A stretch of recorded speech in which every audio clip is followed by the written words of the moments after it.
12 जून 12 जून 12 जून मधु इथे आणि चंद्र तिथे असं आपण म्हणतो आहोत. तेव्हा या चित्रपटाचा आनंद लुटा. पुन्हा एकदा खंडित झालेल्या गप्पा आपण पुढे नेणार आहोत. नमस्कार, स्वागत आहे तुमच्या दोघांचंही. तसं काय म्हणजे आता मला सांगा, चित्रपट प्रदर्शन होणार, काय अशा वेळेला मनात काय चालतं? मनात तर प्रचंड धाकधूक आहे माझ्या, कारण पहिलीच फिल्म आहे माझी. लोक बाहेर कशी रिॲक्ट होतील, मला ॲक्सेप्ट करतील की नाही, हे तर खूप भीती आहे. पण आत्तापर्यंत प्रोमोज बघून लोक फोन करतायत, आवडतंय त्यांना, कौतुक करतायत गाणी बघून आमची.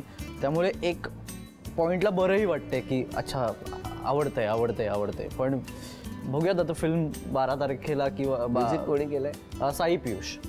अच्छा, साई पियुष. किती गाणी आहेत चित्रपटात? एकूण टोटल 4 गाणी आहेत. एक रोमॅन्टिक सॉन्ग आहे, इमोशनल सॉन्ग आहे, टायटल ट्रॅक आहे आणि एक आयटम सॉन्ग सुद्धा आहे. आणि तुमच्या मनात काय चाललंय आता? बेसिकली एक फुल fleshed feature film as a lead म्हणून मी पहिल्यांदाच केली. बालक पालकमध्ये आम्ही 5 मुलं होतो, त्यामुळे ती थोडी वेगळी गोष्ट होती. तर हा माझ्यासाठी पण पहिलाच अनुभव आहे आणि कुठेतरी जे आम्ही केलंय, जे आम्ही थोडंफार झालेलं शूट झालेलं बघतोय, त्यावरून कॉन्फिडन्स आहे की लोकांना हे आवडेल. पण तरीसुद्धा ते ॲक्च्युली उद्याच समजेल लोकांनी बघून झाल्यानंतर. पण प्रोमोज आणि गाणी सगळ्यांना आवडत आहेत आणि एक ओव्हरऑल रोमॅन्टिक कॉमेडी असल्यामुळे ती सहकुटुंब सहपरिवार सगळ्यांना बघता येईल. पण या चित्रपटात इतके कलावंत आहेत, इतकी सगळी टीम आहे, इतके लोक आहेत, महाराष्ट्रभरातले अनेक कलावंत आहेत. तुम्हीच दोघे का या चित्रपटात? कशी निवड झाली? निवड हा एक खूप मजेशीर किस्सा आहे. आदल्या दिवशीच मी क्रिकेट खेळून माझा पाय एवढा सुजला होता. मी झीच्या ऑफिसमध्ये ऑडिशन द्यायला गेलो होतो. शाश्वतीचा त्या दिवशी वाढदिवस होता. माझा वाढदिवसाच्या दिवशी ऑडिशन होती, त्यामुळे मी पुण्याहून ऑडिशनसाठी आले होते आणि आमची दोघांची काही ओळख नाही. बरं, सगळेजण असे 20-25 मुलं बसलेत वगैरे, सगळ्यांना स्क्रिप्ट मिळत आहेत, आम्हा दोघांना स्क्रिप्ट नाही. म्हटलं अरे काय, आम्ही जस्ट आलो होतो आणि उशिरा आलो होतो थोडे, त्यामुळे स्क्रिप्ट सगळ्यांना असे देत आपल्यापर्यंत येतोपर्यंत 2 माणसांनी 1 स्क्रिप्ट. तर त्या आमच्या असोसिएटनी ऋतुराजला स्क्रिप्ट दिली आणि तो म्हणाला तुम्ही वाचून घ्या आणि तुम्ही प्लीज शेअर करा स्क्रिप्ट, कारण आपल्याकडच्या स्क्रिप्ट संपल्यात, झेरॉक्स यायला थोडा वेळ लागेल, तोपर्यंत शेअर करा. म्हणजे काही हरकत नाही. तेव्हा हे ऋतुराजनी, मी असं वाचतोय स्क्रिप्ट, तोपर्यंत झालं का रे म्हणून मग मी वाचू तर ते बरं ठीक आहे घे. तेव्हा आम्ही आमचं झालं, सगळ्यांचं स्क्रिप्ट वाचलं आम्ही. ऑडिशनच्या वेळी मी वरती गेलो, ऑडिशन दिली, बॅक टू बॅक हिने ऑडिशन दिली. कदाचित ना आम्ही अगदी पाठोपाठ ऑडिशन दिल्यामुळे सुद्धा डिरेक्टरला आणि अख्ख्या टीमला असं वाटलं नाही, तोपर्यंत पण कॉन्फिडन्स नव्हता. आदल्या दिवशीपर्यंत आमची हाईट मॅच होतीये का, खाना खाया क्या, खाना बनाएगी क्या, इथपर्यंत आला चित्रपट. पुढे रोज असं म्हणजे आज इकडे इंटरव्ह्यूला जायचे, तिकडे जायचे, मग हे घेऊन जायचे. हे इंटरव्ह्यूला तुम्हाला घेऊन जायचे? तुम्ही कामावर काय सुट्ट्या का तेव्हा? नाही, सुट्टी नाही, म्हणजे आठवड्यात 2 दिवस सुट्टी भेटत होता मला. तुम्हाला कुठले? शनिवार आणि रविवार. त्या 2 दिवस त्यांचे इंटरव्ह्यूचे दिवस असायचे. शनिवारी दिवस घेऊन जाणार, इंटरव्ह्यूला घेऊन जाणार, घेऊन यायचे, घेऊन जायचे, घरी सोडायचे. आणि मग पुढे थोड्या दिवसांनी आमच्याच माझी एक मैत्रीण होती, तिच्या भावाच्या ओळखीने मला एका बँकेमध्ये असं जॉब मिळाला. मग तिथे मी राहिली, म्हणजे तिथे होते मी. मग हे काय करत होते? मग तेव्हा काही मोबाईल नव्हते ना आमच्याकडे.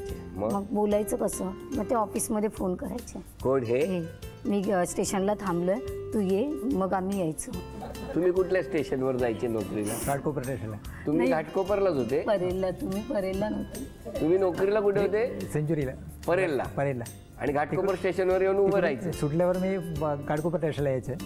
आणि मग उभे राहायचे तिथे घाटकोपर स्टेशनला. मग आम्ही थोडं तिथे फिरायचे असंच आपलं, म्हणजे तेव्हा काय नव्हतं तसं. मग पुढे कधी काय, केव्हा प्रपोज करणं कसं झालं? 2-3 महिने झाले, म्हणजे हा जॉब माझा फिक्सच होता इथे, मी काय सोडणार नव्हती, छान जॉब होता. मग माझी एक मैत्रीण होती संगीता म्हणून,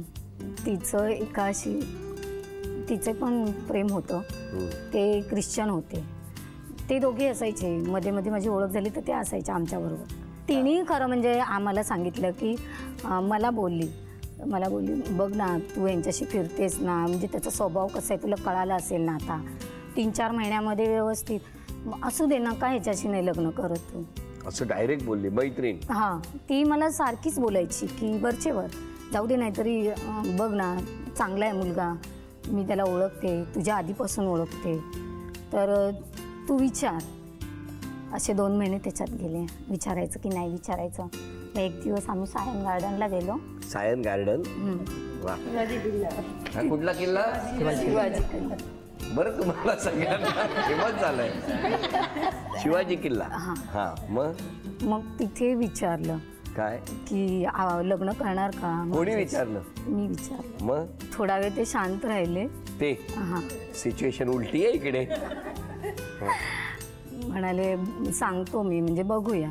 तुम्हाला असं वाटलं नव्हतं की हा प्रपोज करतील? मला असं वाटलं नाही होतं. म्हणजे प्रपोज केल्यानंतर मी मला म्हणजे विचार करूया आपण, म्हणजे पुढच्या मी कोण आहे, काय आहे, यांनी ओळख करून द्यायला तर पाहिजे ना. काय माझी नोकरी, काय कुठं राहते, काय कुठून आलेलं आहे.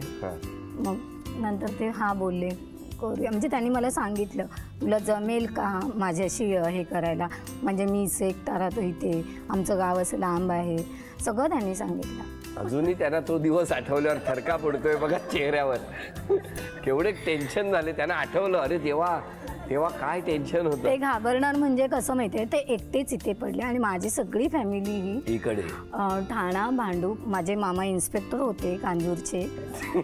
कारण म्हणजे की आता रिलेटिव्ह सगळे पोलीसमध्ये आहे, म्हणजे अटाकट्टा आहे. म्हणजे उद्या झाला घरी माहिती पडलं ते उद्या पोलीस प्रयोग केलं तर काय करणार? हो बरोबर, टेन्शन येणार नाही तर काय. सगळे तुमचे ओळखीचे पोलीस मध्ये. हा, सगळे माझे. आणि इतकं साधं सरळ व्यक्तिमत्व, त्यांना टेन्शन येणारच नाही तर काय. उद्या घरात माहिती पडला, बरोबर, संध्याकाळी भेटायला कांचूर पोलीस यायला लागला असं. मग पुढे काय झालं? मग काय नाही, मग हे तयार झाले, पण आता घरी नाही सांगायचं ना. नाही, घरी सांगितलं तर ह्यांचा प्रॉब्लेम होईल. मग तरी ह्यांच्या एका मैत्रिणीने बघितलं आणि माझ्या बहिणीला सांगितलं की यांना मी दादर चौपाटीला बघितलंय. मग माझ्या बहिणीने मला विचारलं, मी नाहीच म्हणून सांगितलं. मग नंतर तेव्हा मी तो वेळ तीच अशी हे केली. मग त्या आईला पण सांगितलं तसं. माझ्या बहिणीने गावी फोन करून आईने विचारलं मध्ये एकदा, मी अशीच गेली होती गावी, तेव्हा म्हटलं नाही ग तसं काय, मी नाहीच म्हणायची. नाही, इंटरव्ह्यूला घेऊन जातात असंच ते शिवाजी किल्ल्यावर इंटरव्ह्यूला. नंतर मग ह्यांना मला ना आईला खूपच मग हे वाटायला लागलं की आता ही इकडे लग्न करेल.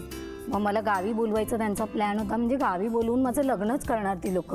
मी यांना सांगितलं आता जर मी गावी गेली ना तर मी तुम्हाला भेटणार नाही. हे काय म्हणाले? मग काय आम्ही एक सायनला वकील शोधलो. वकील यांच्या ओळखीचे होते. तुमच्या ओळखीचा वकील होता? माझ्या एक ॲडव्होकेट होता माझ्या ओळखीचा. त्यांना विचारलं की असं आहे की माझे एक मैत्रीण आहे, त्यांच्याशी मला ओळख झालं, त्यांच्याशी लग्न करायचं, काय करू, त्याचे प्रोसिजर काय? म्हणजे ठीक आहे. दुसऱ्या दिवशी मला बोलवलं तिकडे. आम्ही तिकडे गेला, तिकडून फॉर्म भरल्यावर त्यांनी सांगितलं की फॉर्म भरला तुम्हाला आम्ही नोटीस बोलेल, नोटीस टाकणार, तुमच्या घरातून काही ऑब्जेक्शन असेल आम्ही एक लग्न करणार नाही बोला. अरे बापरे. मग 15 दिवसांनी आम्ही गेला, तिथे नोटीस बोर्ड आमचं नाव लिहिलेलं आहे नोटीस. परत मग ते सांगितलं 1 महिन्याचा टाईम दिला, म्हणजे 93 जानेवारी 14 त्या तारीखला आम्ही तिकडे गेलो आणि लग्न केलं. म्हणजे तिथे रजिस्टरला साईन केलं. पण नंतर घरी कळल्यावर काय झालं? घरी कळवलंच नाही आम्ही 4 महिने. मग घरी शोधत नव्हते? म्हणजे घरी मी गेली, माझ्या लग्न केलं मी घरी गेली, ते ह्यांच्या रूमवर गेले. मग पुढे 4 महिने आम्ही असंच म्हणजे दोघे वेगळे राहत होते. मग मेला मी गावी गेली, मे मध्ये इथे राहिली. त्याच्यानंतर डायरेक्ट जे आली ना बॉम्बेला, ते मी रूमवरच आली यांच्या. मग पुढे हे कसं काय? काय नाही, यांचा स्वभाव सगळ्यांना माहिती होता, निर्व्यसनी आहेत, चांगले आहेत आणि स्वतःला जेवण बनवतात, त्यांना सगळं येतं. त्याच्यामुळे मला काही प्रॉब्लेम नाही. तुम्हाला काही प्रॉब्लेम नाही, ते जेवण करणार, तुम्ही फक्त पाठावर बसणार, हो ना? अरे देवा. हा, मग पुढे कितवीत असताना? 2री 3री असं. तेव्हा खरं तर वाचण्याची आवड असते. लोक ह्यांच्यापासून वाचून राहायची, कारण हे चावून जायचे. मूळ भाषा तुमची, त्याच्यात कसं प्रपोज केलं असतं?